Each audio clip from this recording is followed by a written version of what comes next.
O tema desta mensagem é a centralidade singular da pessoa de Cristo.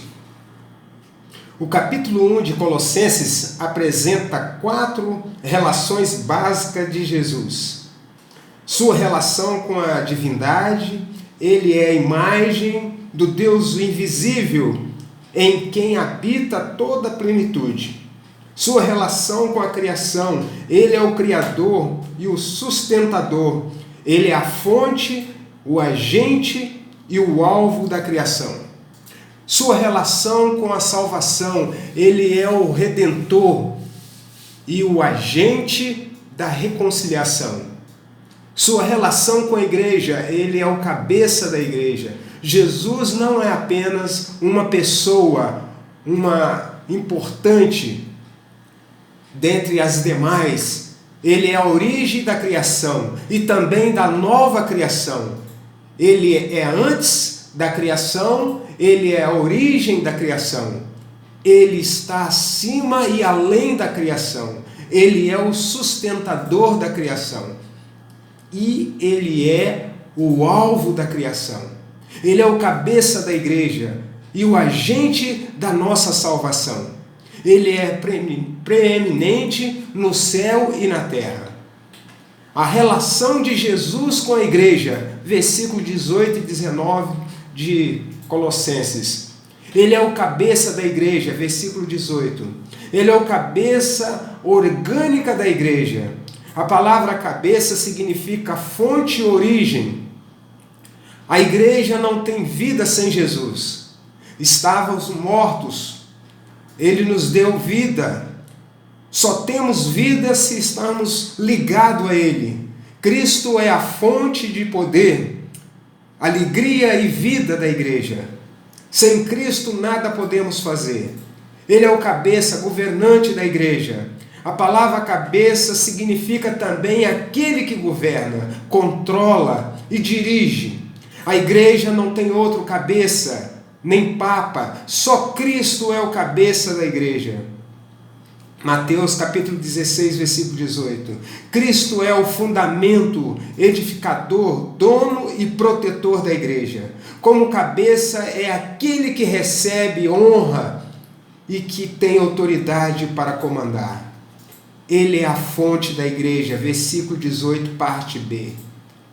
Jesus supre a igreja através dos dons e através do poder do seu Espírito e da sua palavra.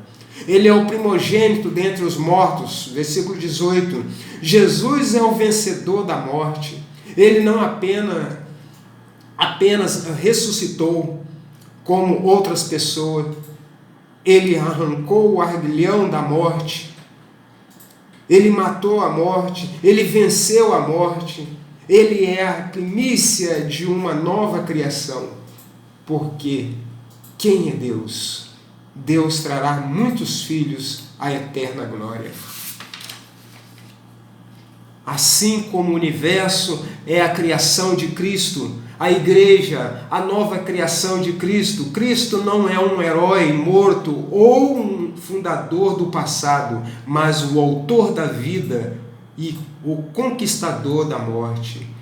Quem nele crê não teme a morte. Quem nele crê não morre eternamente. Quem nele crê é vencedor da morte.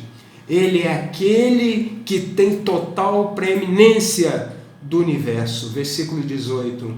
O triunfo de sua ressurreição lhe deu preeminência em todo o universo. Ele é o Senhor da vida, a fonte e origem da igreja, aquele que dirige a igreja.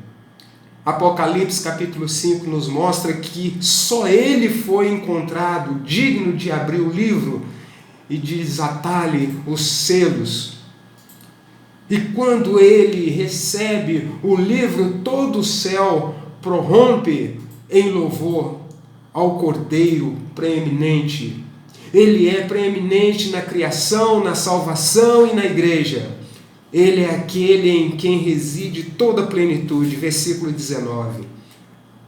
A palavra plenitude é a soma total de todo o divino poder e atributos. Paulo usou essas expressões 8 vezes nesta carta. Toda a plenitude da divindade, todos os atributos divinos residem em Cristo.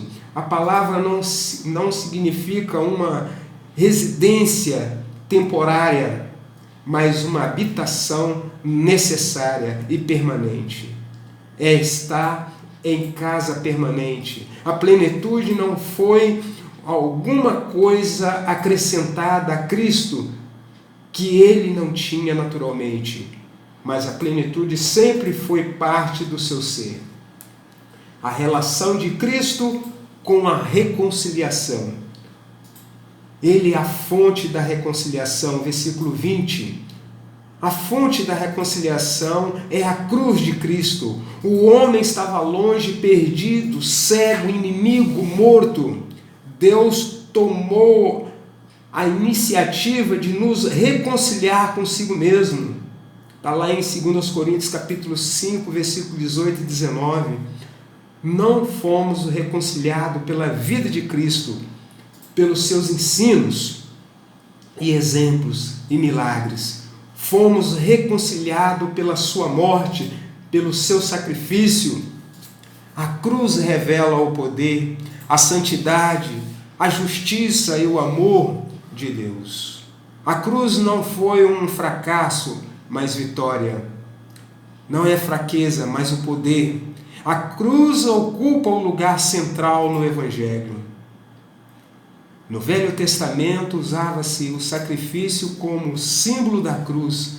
Cristo é o Cordeiro. A serpente de bronze foi um símbolo de Cristo que foi suspendido na cruz. Na cruz, Deus puniu os nossos pecados em seu Filho. 2 Coríntios 5, 21. Não foi o sacrifício de Cristo que mudou o coração de Deus, mas a cruz foi o resultado do amor de Deus. Na cruz, Deus mostrou o seu repúdio ao pecado e o seu amor ao pecador. O alcance da reconciliação, versículo 20 e 21. O universo inteiro, com o pecado, o universo todo foi afetado. Toda a criação geme. Romanos capítulo 8, versículo 22. Cristo morreu para trazer restauração ao universo todo. A criação natural será redimida do seu cativeiro. Tudo vai convergir em Cristo. Efésios capítulo 1, versículo 10. Universal, reconciliação não é igual salvação universal. Cristo vai separar o joio do trigo e os cabritos das ovelhas, os salvos dos perdidos, os pecadores perdidos, os gentios eram estranhos e também inimigos. Havia uma alineação de Deus em uma hostilidade a Deus. O homem não é apenas cego, é inimigo. A inimizade é conceitual e moral. O entendimento errado produz obras erradas. O pensamento dirige o comportamento. Exemplo, a bondade, a filosofias que dominam o mundo. As obras malignas são fruto de entendimentos errados. O propósito da reconciliação, versículo 22 e 23. Paz com Deus, versículo 20. Nossa relação com Deus foi restaurada. Não há mais barreira entre nós e Deus. Fomos justificados e temos paz com Deus. A inimizade foi tirada. O muro da separação foi quebrado. Santidade, versículo 22. O propósito da reconciliação não é que continuemos rebeldes, mas sejamos mudados interiormente. Há 3 termos: santos, inteiramente consagrados e separados, inculpáveis, a palavra usada para descrever animais limpos e aceitáveis para os sacrifícios, irrepreensíveis. Não haverá cheiro de escândalo e nem crítica válida que o inimigo das nossas almas possa lançar contra os candidatos das bodas do Cordeiro.